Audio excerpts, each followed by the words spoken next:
Guys, today in this video we're reacting to Game Theory, the hidden conspiracy of That's Not My Neighbor.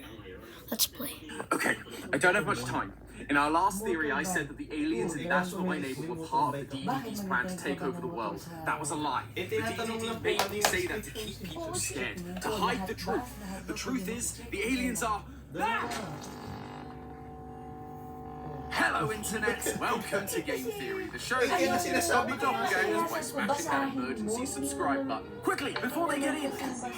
Good job. I thought we dealt with all of these guys already. Apparently, I was mistaken, because out of nowhere, That's Not My Neighbor has made a comeback. If you managed to sneak past our previous theory like a doppel getting past the doorman, let me quickly get you up to speed. In That's Not My Neighbor, we take on the role of a new doorman at an apartment building. Our job is simple. Check the IDs of our neighbors as they enter the building, and make sure none of their evil doppelgangers get inside. Using an ARG document given to us by one of the Andy, characters, can you hold your side? sprinkled throughout, we were able to figure out Please, that I these need doppels it. weren't just some evil random entities, but government creations. Okay. They were made for a secret program known as the Trojan Horse Project, run by the one and only Dr. W. Afton. Yes, he's in this game too. No, I don't like it either. Anyway, since the doppels were mostly good at mimicking ordinary people, and thanks to the image of the DDD, the Doppelganger Detection Department, standing next to aliens, it seemed like the DDD were using alien technology and even their biology to make these doppels in order to replace all the regular inhabitants of the apartment building and eventually take over the world. Kasi The doppels weren't exactly cooperative, and eventually some of them escaped into the real world. This forced the government to hire us to work alongside the DDD and rank them up, which brings us to today and the brand new mode that has been added to the game. One that I was very excited for, a campaign mode. Once again, we are taking on the role of the doorman. This time, instead of trying to last as long as possible, we had to survive 7 nights. Because FNAF has truly infiltrated every theory I do at this point. Thankfully, unlike FNAF, they broke away from the cryptic storytelling and gave us the thing that was great. We've got 5 endings to unlock. More details about Dr. Afton and the DDD, and the answer to a question that I didn't even know I needed. Who are the good guys? Let's just say that if you're a fan of 1950s sci-fi, you are going to love where this series is going. So get ready to dial war on your rotary phones, theorists, because it's time for us to learn the true story of That's Not My Neighbor. As I mentioned, there are 5 different endings of this game mode. Some of them are pretty standard affairs. And can you hold this, please? People, you get a job well done. If you let all the doppels in, they kill you and take over the world. It's pretty much what you'd expect. But there were a couple that gave me pause. If you were following the ARG or had watched our previous video, you know that Afton was the evil scientist involved in creating these doppels. And so, when he shows up in the campaign mode, you have the option to call the DDD on him immediately to get him killed. However, instead of being killed like every other neighbor in the series, right at the end of the game, he comes back because he always comes back. Afton tells you you shouldn't have stuck your nose where it didn't belong, and then he calls the DDD agents to take you out. This ending is actually called the Conspiracy Theorist ending, but as our suspicions about Afton and the DDD trying to do something super shady seem to be right, we best keep our eyes open and our tinfoil hats on, because who knows what other conspiracies will also prove to be true. Although, while that part of our original theory was on the right track, what exactly Afton and the DDD's plans are with these doppels appears to differ slightly. We knew from this flashing image that this whole conspiracy involved aliens, somehow. With only a single frame to go off of, we ended up speculating that the aliens and the DDD were working together to intentionally have the doppels infiltrate society. The DDD was using the nightmares from Nightmare Mode to trick us into seeing everyone as a monster, leading us to call the DDD on everyone. But when you do that to a normal neighbor, they aren't captured like the doppels, they're killed off.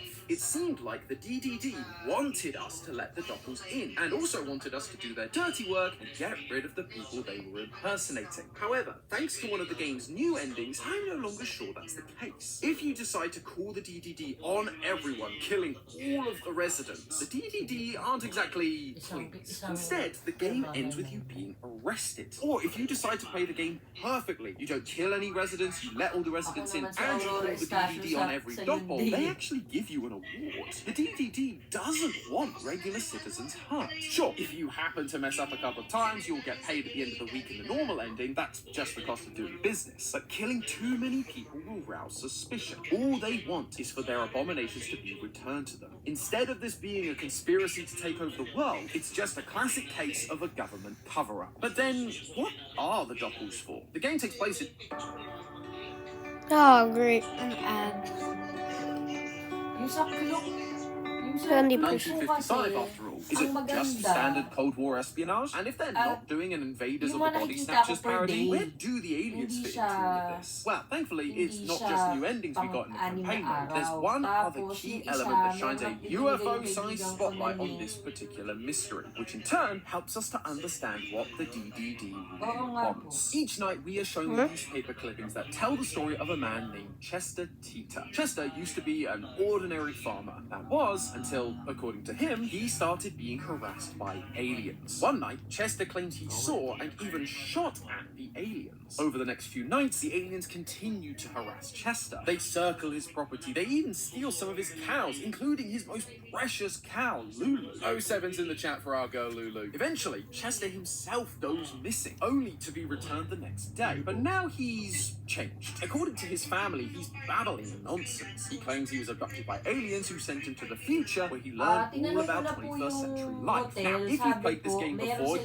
probably recognize Chester. He's the crazy hippie who randomly shows up at the apartment building and quizzes you about random real-world trivia. So we could easily chalk this whole story up to Chester just being a little eccentric. I mean, the design of Chester himself is a reference to The Truth, a character from GTA San Andreas, a former farmer who claims to have had interdimensional interactions with aliens. In fact, Chester's last name, Teeter, appears to be a reference to John Teeter, the pseudonym of a person online who in the early 2000s posted on message boards claiming to be a time traveler. But remember, we too were being branded a conspiracy theorist in this game for an idea that proved to be correct. So maybe we should give Chester's story a bit more credence. Plus, unlike those other characters whose close encounters of the third kind were never really verified, when you look at it, Chester's claims seem to be legit. For one, Chester describes the aliens as having large, dark eyes, which match the aliens we saw in that one frame with the DDD. But second, and most importantly, Chester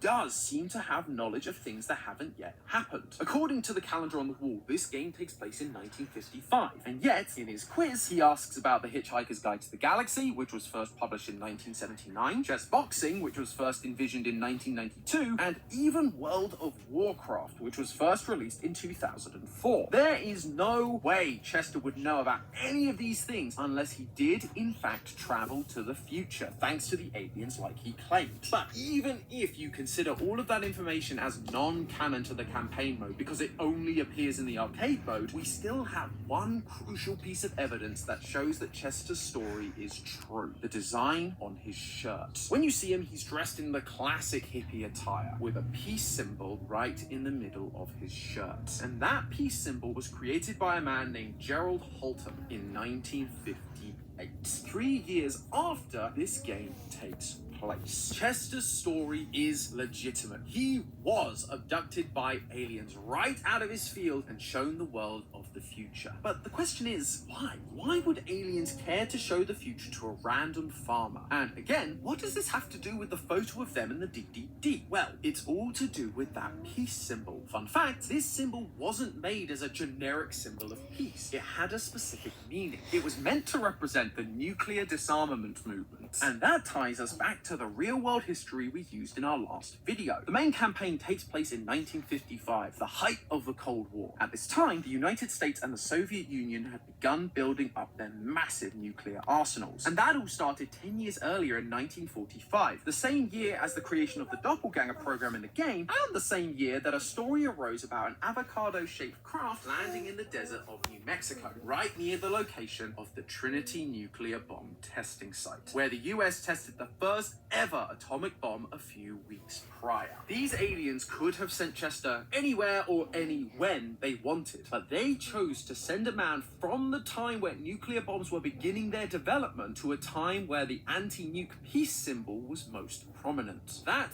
cannot be a coincidence. These aliens have the ability to... Oh, come on, guys. Ad.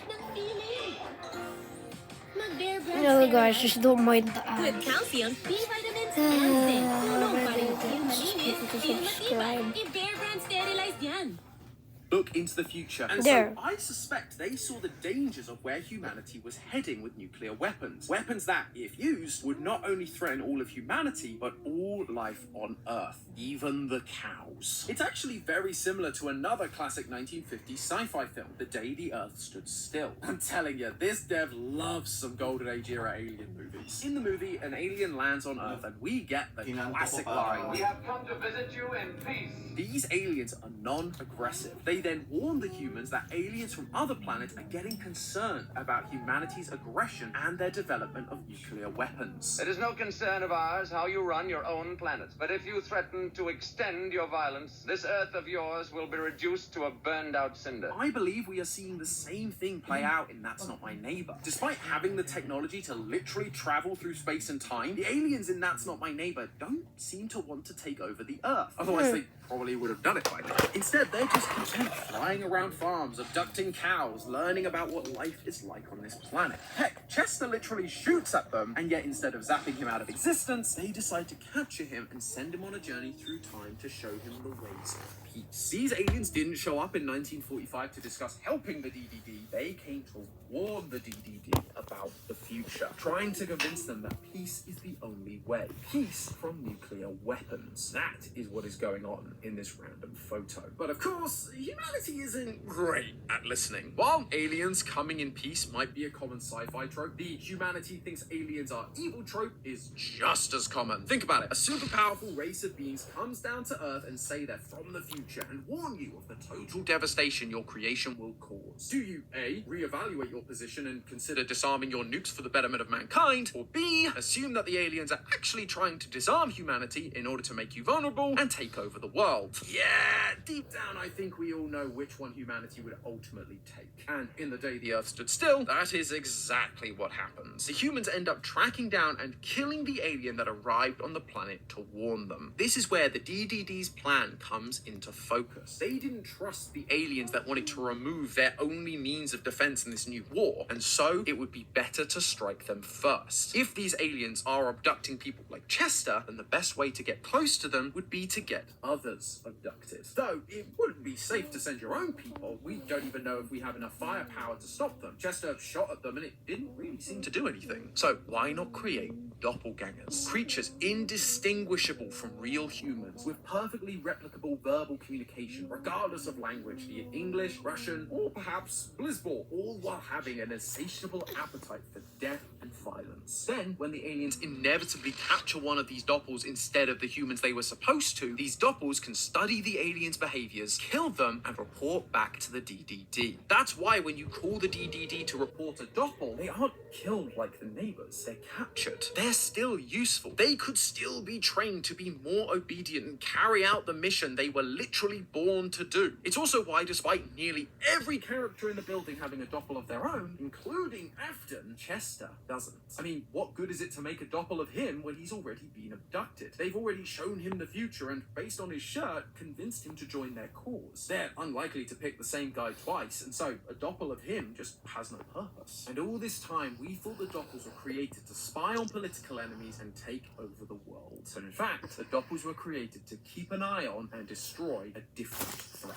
If by threat you mean a peace-loving species that is trying to save humanity from itself. Although, much like our nuclear weapons, the creation of the doppels came with some unintended consequences. They weren't game for our plan. They escaped, What? and now they are hell-bent on infiltrating society and taking over. Exactly what the DDD were afraid the aliens would do.